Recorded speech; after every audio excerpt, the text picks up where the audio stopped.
আগস্টে বাংলাদেশে আসছে না ভারত, কিন্তু কারণটা ক্রিকেট না, রাজনীতি, আন্তর্জাতিক ষড়যন্ত্র আর জিও পলিটিক্স, সব কিছুর কেন্দ্রবিন্দুতে আজ বাংলাদেশ ক্রিকেট।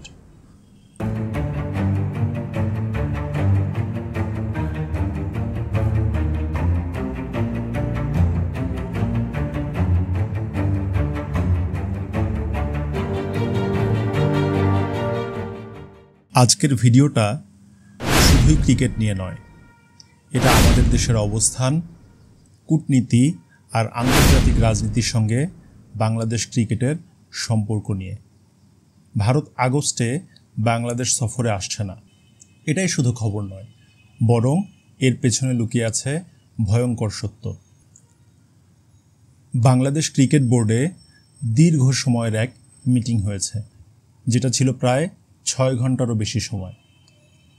সেখান থেকে বেশ কিছু সিদ্ধান্ত এসেছে, যেমন বিপিএলের নতুন দল গঠন, আইপিএল স্টাইলে পরিচালনা, বিদেশি ইভেন্ট কোম্পানি দিয়ে টুর্নামেন্ট ম্যানেজমেন্ট, এমনকি আইসিসির এলিট আম্পায়ার সাইমন টোফেলকে 3 বছরের জন্য যুক্ত করা। কিন্তু এই সব ভালো খবরে ঢেকে যাচ্ছে অশনি সংকেত। ভারতের বাংলাদেশ ট্যুর করার কথা আগস্ট মাসে, যেখানে 3টা ওয়ানডে ও 3টা টি-20 খেলার কথা। ভারত হচ্ছে গিয়ে ওয়ার্ল্ড ক্রিকেটের পরাশক্তি, তাদের সঙ্গে খেলাটা ক্রিকেটের দিক থেকেই বাংলাদেশের জন্য একটা বড় ব্যাপার নিঃসন্দেহে। ভারতীয় ক্রিকেট টিম আগস্টে বাংলাদেশে আসবে কি না তা নির্ভর করছে ভারত সরকারের সিদ্ধান্তের উপর। প্রশ্ন হচ্ছে, ক্রিকেট টিম পাঠানো আর রাজনীতি, এ দুটি কিভাবে একত্রে জড়িয়ে গেল? বিসিসিআই সভাপতি সোজাসুজি বলেছেন, সিদ্ধান্তটা এখন সরকারের, বোর্ডের হাতে কিছুই করার নেই।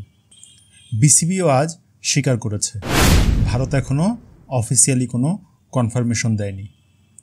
প্রশ্ন হচ্ছে কেন? এর উত্তর খুঁজতে গেলে উঠে আসে ভয়ঙ্কর এক রাজনৈতিক চিত্র। বাংলাদেশ এখন সার্কের বিকল্প একটি সংস্থা তৈরির পরিকল্পনায় চীন ও পাকিস্তানের সঙ্গে একমত হয়েছে। এই মিটিং হয়েছে চীনের ওয়াং প্রদেশে। ভারতের দৃষ্টিতে এটি ছিল সরাসরি শত্রু রাষ্ট্রের সঙ্গে একাত্মতা ঘোষণা। ভারত এই বিষয়টিকে কেবল রাজনৈতিক প্রতিপক্ষ হিসেবে দেখছে না, বরং এটা তাদের জাতীয় নিরাপত্তার জন্য হুমকি হিসেবে বিবেচনা করছে। তাই তারা এখন প্রশ্ন তুলছে, পাকিস্তানের সঙ্গে যখন কোনো সম্পর্ক রাখি না, তখন বাংলাদেশ যারা চীন এবং পাকিস্তান ব্লকে ঢুকছে তাদের সঙ্গেও কেন খেলতে যাব? এখানেই ভারতের সিদ্ধান্ত বদলে গেছে।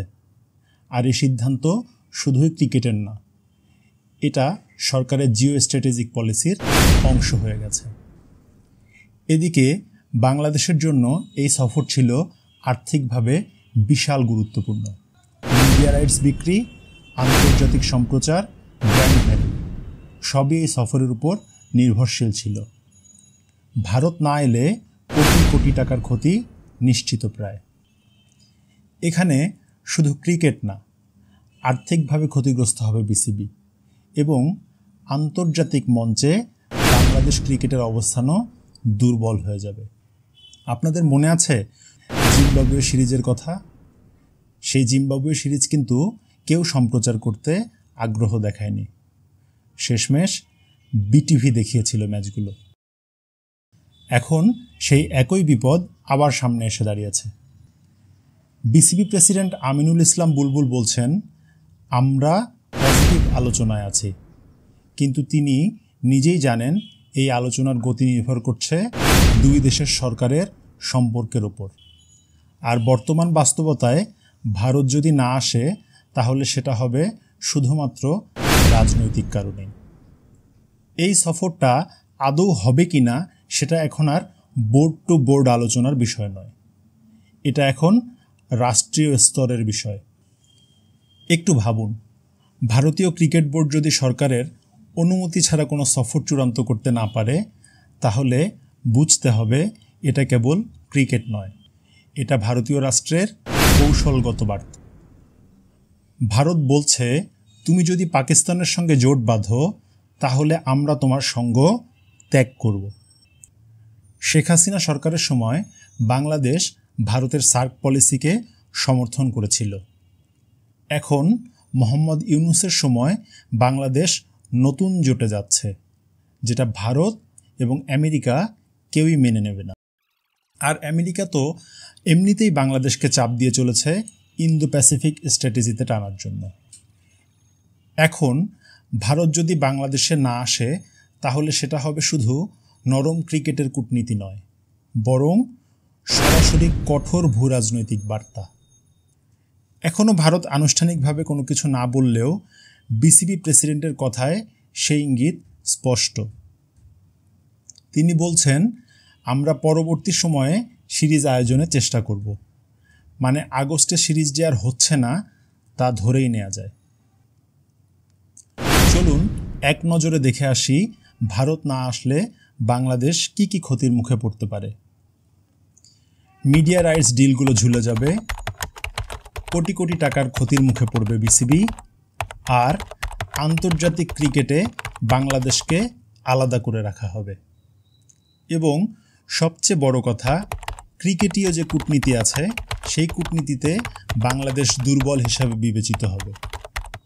এটা শুধুই সিরিজ বাতিল না, এটা হচ্ছে ভারতের পক্ষ থেকে এক কৌশলগত বাধা, যেখানে বাংলাদেশকে নতুন জোট থেকে ফিরে আসো এই বার্তাই দেওয়া হচ্ছে।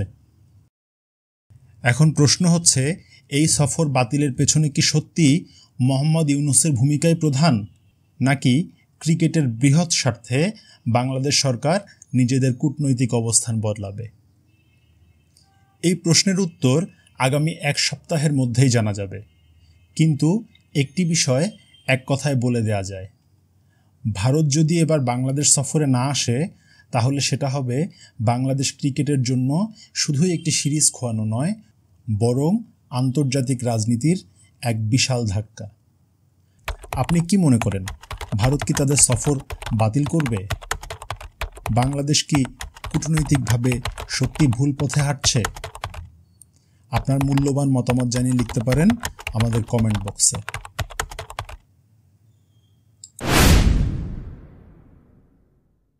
সত্যকে জানার জন্য সাবস্ক্রাইব করুন এথিক্যাল টক, কারণ এখানেই আমরা তুলে ধরি গোপন রাজনৈতিক বাস্তবতা, আন্তর্জাতিক ষড়যন্ত্র আর ক্ষমতার অদৃশ্য খেলা। আপনাদের মূল্যবান মতামতের অপেক্ষায় থাকবো আমরা।